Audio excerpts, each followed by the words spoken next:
مسله د تقبیل الیدین والرجلین په اسانه پښتو کې داسې چې د لاسونو ښکلول او د خپو ښکلول دا په شریعت کې، په اسلام کې، په قرآن او حدیث کې د دې څه ثبوت شته که نشته دی؟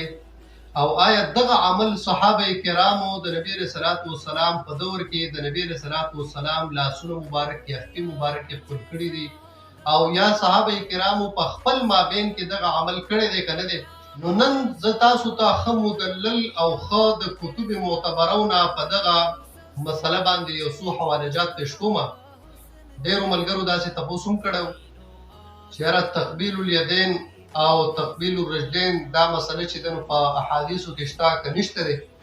نو دستبوسي کول یا قدم بوسي کول دا بالکل جایز عمل دی، او دا د نبی علیه الصلاۃ والسلام سنت تقریري دي، د صحابه کرامو سنت دي، او په دې باندې یو نو په زرګو احادیث دي.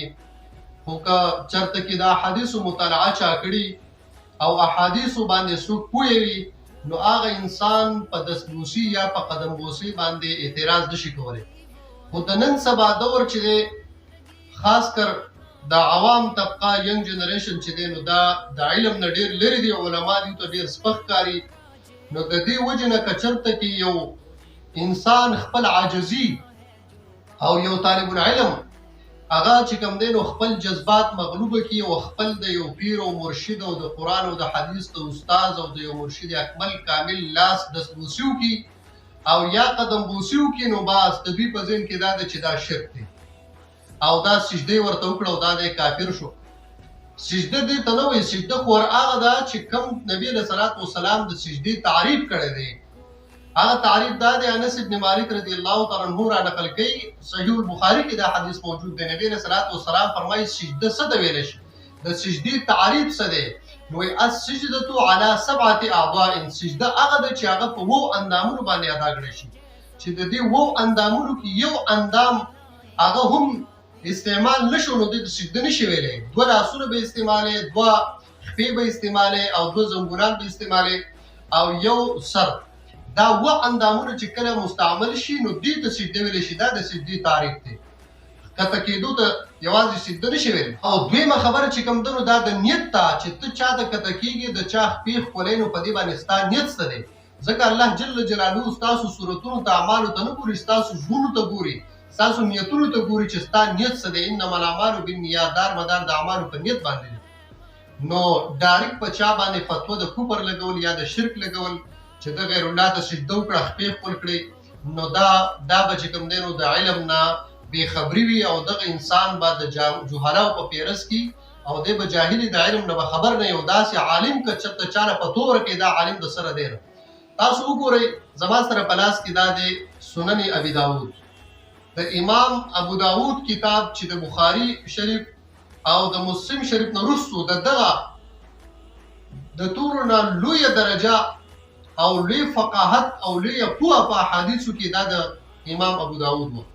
نو دی په دې خپل کتاب سنن ابي داود کې د دې 2 نمبر جلد دی، د دې په 2 جلد په 368 نمبر صفحه کې یو باب لګی، یو عنوان دی، باب فی قبلة الجسد، د بدن د ښکلولو په باره کې یو باب دی. دې باب کې حدیث نمبر 5225 کې د زرا ابن عامر رضی الله تعالی عنہ روایت را نقل کړي دی. مبارک فرمایي، حدیث الفاظ دا دي چې لما قدمنا المدینه فجعلنا نتبادر من رواحلنا فنقبل يد رسول الله صلی الله علیه وسلم ورجله.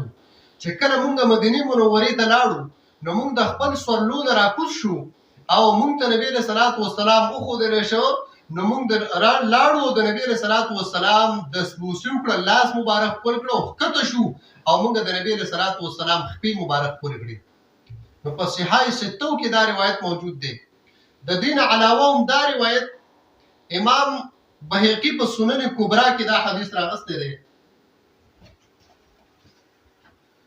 د دې جلد نمبر 7 او د دې صفحه نمبر 102، د دې په دې 102 نمبر صفحه کې یو باب لګولې، باب ما جاء فی قبلة الجسد. دې باب کې هم دغه حدیث راغستی دی، او دغه یو وفد د عبدالقیس ته چې کله د زرا ابن عامر دا راغله، نو دی وایي چې فجعلنا نتبادر من رواحلنا فنقبل يد رسول الله صلی الله علیه وسلم ورجله، چې کله مونږ مدینه منورې ته لاړو نو مونږ د نبی رسول الله والسلام لاس مبارک خپل کړو او کته شو مونږ د نبی رسول الله والسلام خپې مبارک مونږ خپل کړی. نو په دې روایتو باندې او دا روایت چې دی نو امام حاکم په مستدرک کې دا حدیث راغسته دی په دې اولنی جلد کې. د دین علاوه امام طبرانی معجم کبیر کې دا روایت را نقل کړی دی. د دې په معجم کبیر په 5م جلد کې دا روایت موجود دی او د معجم اوسط کې دا روایت موجود دی. امام طبرانی سن متوفات 360 هجری. دغه امام طبرانی دا روایت په خپل دواړو معجمو کې ذکر کړی دی. نو اوس دا د امام طبرانی معجم اوسط ته د دې معجم اوسط اولنی جلد دی او د دې رقم الحدیث 418 او صفحه نمبر 132 کې هم دغه روایت موجود دی. قال ده زرع بن عامر مبارک فرمایي ولما قدمنا المدینه چې کله موږ مدینه منورې ته راغلو جعلنا نتبادر من رواحلنا، موږ د خپل د دې صلونه راکوش شو فنقبل يد النبي صلى الله عليه وسلم ورجليه، موږ د نبی کریم صلی الله علیه وسلم لاسونه مبارک خپل کړو او موږ د نبی صلی الله علیه وسلم خپې مبارک خپل کړې. نو د دومره ګڼو احادیثو نه دا خبره ثابت شو چې نبی کریم صلی الله علیه وسلم دغه عمل د نبی له سلام د وړاندې صحابه کرام وکړو، نبی له صلوات و سلام پاغي باندې خاموشي وکړه. خو کچرته کې دا عمل ناروا وي یا دا عمل شرک وي نو نبی له صلوات و سلام شارع دی او شارع د بیان په ځای کې خاموش نه پاتې کیږي، ځکه به د خلکو د پاره دلیل ګرځي. کدا عمل ناروا دی ناروا وینو نبی له صلوات و سلام به خامخا دغه صحابه منع کړي، ولیکن چې نبی له سلام منع نه کړه دا دلیل دی په دې خبره باندې چې دا عمل بالکل جایز او مستحسن عمل دی او دا سنت تقریری دی. د نبی له سلام د مخې دا عمل شو، نبی له صلوات و سلام په منع نه کړه. نو نبی له صلوات و سلام نعوذ بالله د شرک د پیغام د پاره راغلی او نه، نبی له صلوات و سلام د توحید پیغام هغه خلکو ته رسولې دی، شرک نبی له صلوات و سلام ختم کړی دی. نو معلومه شو چې په دې باندې څوک د شرک فتوا لګي یا دې ته څوک قسم فتوی په دې باندې لګي نو دغه انسان د احادیثو نه خبره دی. دارنګه بل کتاب دا د چا کتاب دی امام بخاری په ادب المفرد، دا د امام بخاری کتاب د سن متوفات 256 هجری. دا امام بخاری رحم الله په خپل کتاب د دې په 288 صفحه باندې باب لګي، باب التقبیل الید دی او ورپسې بل باب دی باب التقبیل الرجلین. هغه انسان چې هغه تقبیل د یدینو ته یا تقبیل د رجلینو ته کفر وي او دی باندې د شرک فتوا لګي، نو دغه انسان نه تاسو کې چې تاسو امام بخاری باندې دا فتوا ده کنه، دا فتوا خو تاسو په اهل سنت والجماعت باندې ونه لګوله، دا فتوا تاسو په دې دومره عظیم محدثینو باندې ولګوله، تا دا فتوا په امام ابو داود ولګوله، تا دا فتوا په امام طبرانی ولګوله، تا دا فتوا په امام بهقی ولګوله، تا دا فتوا په امام حاکم باندې ولګوله، تا دا فتوا په امام بخاری باندې ولګوله. امام بخاری رحم الله دا حدیث راغسته دی په خپل ادب المفرد په صفحه نمبر 289 کې او د دې باب نمبر دی 445 او د دې باب نوم دا دی باب التقبیل الرجل، د خپې خولولو. دا باب دی په بیان د خولولو د خپو کې. نو دې کې دغه حدیث را نقل کوي چې زرع بن عامر هغه چې کله مدینه منورې ته راغی نو فقیل ذاک رسول الله صلی الله علیه وسلم، چا ورته وی چې دا رسول الله مبارک دی. نو زرع بن عامر فرمایي چې فاخذنا بيديه ورجليه نقبلها، موږ د رسول الله مبارک لاسونه ونیول او موږ د رسول الله مبارک خپې مبارک ونیولې، فنقبلها موږ د نبی رسول الله لاسونه خپل کړو او موږ د نبی رسول الله والسلام خپې مبارک خپل کړې. نو دا هغه حدیث چې په دې کې تقبیل د رجلینو چې کوم دی نو دا بالکل دغه حدیثو نه ثابت دی او دا داسې معمولی کتابونه هم دي، دا هغه محدثین دي چې هغه د هر چا په نسبت باندې هغه معتبر دي. او امام ترمذی رحم الله په دې عنوان باندې دا حدیث راغسته لري د صفوان ابن عسال رضی الله تعالی عنہ چې قوم يهود براتل او د نبی صلی الله علیه وسلم په خدمت کې به حاضر شو، بیا به ایمان قبول کو او قبلوا يديه ورجليه قالوا نشهد انك نبي. نو قوم يهود براتل د نبی صلی الله علیه وسلم خدمت کې به حاضر شو او انت به نبی صلی الله علیه وسلم باندې به ایمان راوړو او کلمه د شهادت به ویلا او بیا به د نبی رسول الله والسلام لاسونه مبارک به خپل کړو، د نبی رسول الله والسلام خپې مبارک به خپل کړي. او دا روایت چې دی نو دا امام شارح بخاری فتح الباری علامه ابن حجر عسقلانی دا په خپل کتاب علامه ابن حجر عسقلانی فتح الباری شرح صحیح البخاری د دې یو لسم جلد دی او په دې کې صفحه نمبر 69 ده.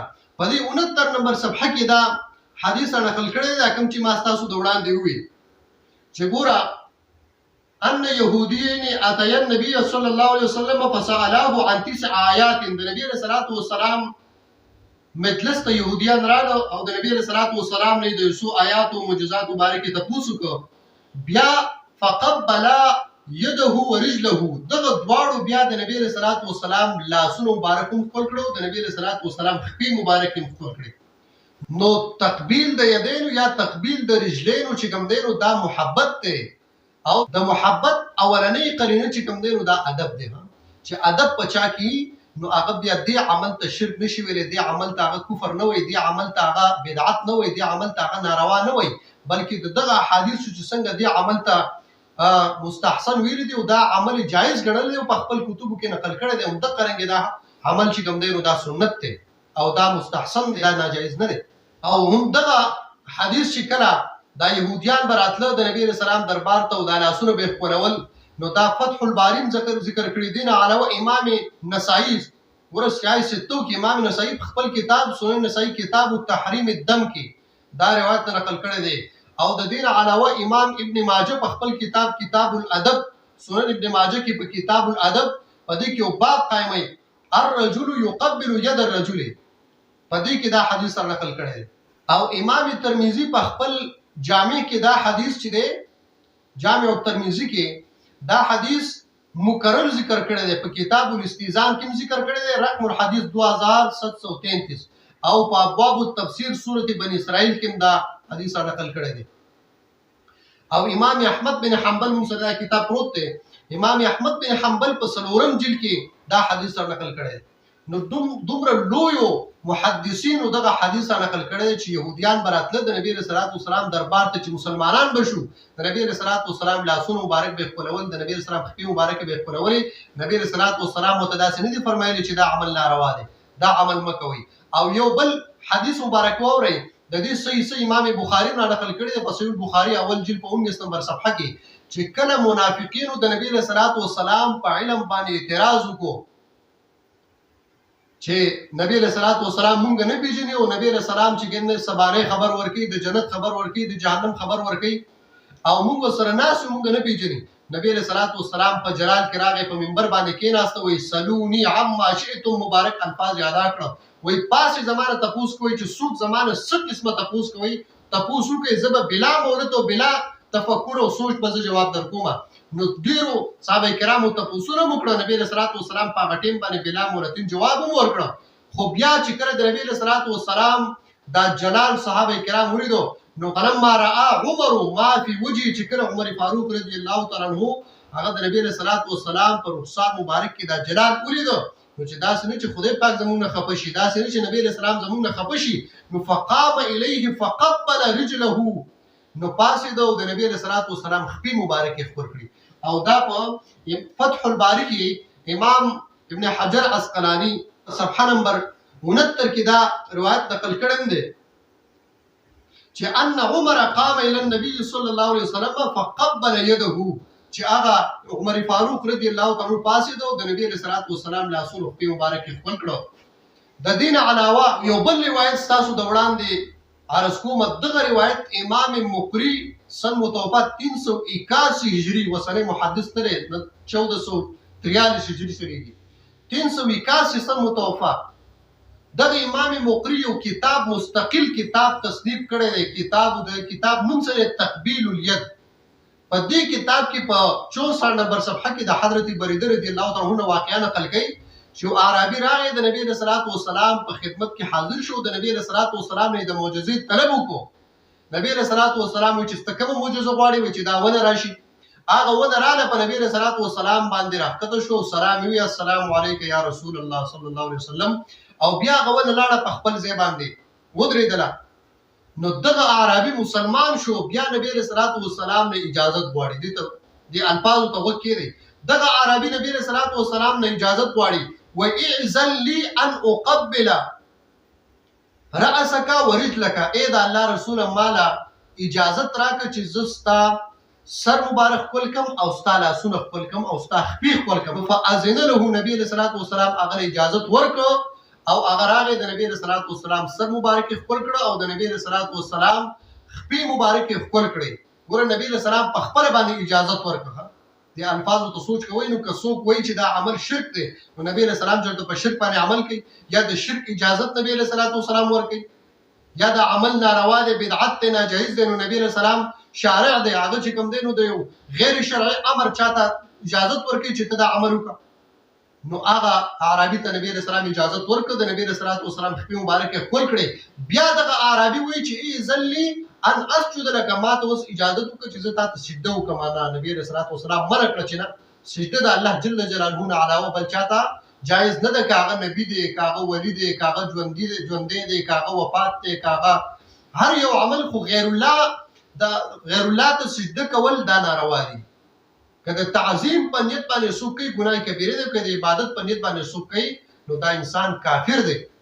نو د سجدې اجازت نبی علیه الصلاة والسلام ورنکړ. او دا روایت دا شارح د بخاری فتح الباری شرح صحیح البخاری علامه ابن حجر اسقلانی سن متوفا 852 هجری په 11 جلد کې په 69 نمبر صفحه کې دا روایت را نقل کړم دی چې ومن حديث بريدة في قصة الأعرابي والشجرة فقال يا رسول الله صلى الله عليه وسلم إذن لي أن أقبل رأسك ورجليك فأذن له. چې هغه عربي نبی علیه الصلاة والسلام ته عرض وکړو چې ما له اجازت راکړه چې زه ستاسو سر مبارک خپل کړم او خپې مبارک خپل کړم. فأذن له نبی علیه الصلاة والسلام له اجازت ورکړه او هغه عربي چې دی نو دغه عمل وکړو. نو د دومره ګڼو احادیثونه دا مسله د تقبیل الیدین او دا مسله د تقبیل الرجلین دا بالکل د دین واضح الفاظ باندې نقل له اشاره بالکل عبارت النص د ټولو کتبو او دا یوازې داسې نه چې دا د نبی صلی الله علیه وسلم په ذات پورې منحصر او دا تخصیص د نبی صلی الله علیه وسلم د صحابه کرامو په خپل مابین کې نه دی کړی بلکې همدغه فتح الباری تاسو وګورئ د دې صفحه نمبر په 69 کې چې ګوره ان علي رضی الله تعالی عنہ قبل يد العباس حضرت علي رضی الله تعالی عنہ با حضرت عباس رضی الله تعالی عنہ لاسونه مبارک کولول. او دا روایت ادب المفرد کې امام بخاری رحم الله هم را نقل کړی دی 189 نمبر صفحه کې را نقل کړی په باب التقبیل الرجل کې حضرت صہیب رضی الله تعالی عنہ چې دا د عباس رضی الله تعالی عنہ خادمو دی مبارک فرمایي وای رأيت عليا ما علي رضی الله تعالی عنہ ولید يقبل يد العباس ورجليه چې د عباس رضی الله تعالی عنہ لاسونه مبارک خپلول او د حضرت عباس صاحب خپې مبارک خپلول. علي صاحب دا عمل کړی دی نو که څوک شرک او د کفر او د ناجایز او د بدعت والی فتوا لګی نو دا فتوا په اهل سنت والجماعت نه ده. دا فتوا په یو خاص ډله نه بلکې دا فتوا په صحابه کرامو ده. دا فتوا د نبی صلی الله علیه وسلم په خلیفہ باندې ده. دا فتوا په علي رضی الله تعالی عنہ باندې ده. دا فتوا په عمر فاروق رضی الله تعالی عنہ باندې ده. دا فتوا په نور صحابه کرامو باندې ده چې صحابه کرامو به دغه عمل کو. او حضرت مالک اشعری فرمایي وی قلت لابن ابي اوفا ما ابن ابي اوفا رضی الله تعالی عنہ ته ما ورته عرض کو چې نا ولني يدك التي بايعت بها رسول الله صلی الله علیه وسلم چې ما ته خپل د لاس مبارک نږدې کړ چې په کوم لاس باندې تا د رسول الله مبارک سره بیعت کړی دی نو وی فناولني ما ته هغه لاس را دی خو کو فقبلتها نو ما هغه لاس ولکو. دومره احادیثونه دا مسله مستنبط شو دا د دې مسلې استخراج شو چې مسله د تقبیل الیدین والرجلین دا پنځ د محدثینو باندې اتفاقی مسله ده او دا پنځ د محدثینو باندې یو جایز او مستحسن عمل دی. دا د صحابه کرامو سنت دي. دا نبی صلی الله علیه وسلم د وړاندې دا عمل شوی دی. صحابه کرامو دغه عمل تقبیل د یدینو د رسول الله مبارک کړی دی او تقبیل د رجلینو د رسول الله مبارک کړی دی او نبی صلی الله علیه وسلم هغه منع کړی نه دي بلکې نبی صلی الله علیه وسلم په خپل اجازه ورکړی دی او صحابي د نبی صلی الله علیه وسلم په مبارک خپل کړی دي. نو معلومه دا شو چې دا عمل مسله د تقبیل الیدین والرجلین چې دا څومره کتب زمون سره پراته دي او د دین علاوه زرګو احادیث په دې خبره باندې په دې مسله باندې دال دي چې دې مسله کې هیڅ قسمه ممانعت نشته او هیڅ قسمه شکوک او هیڅ قسمه اختلاف هم پدې کې نشته. دا اختلافي مسله نه ده،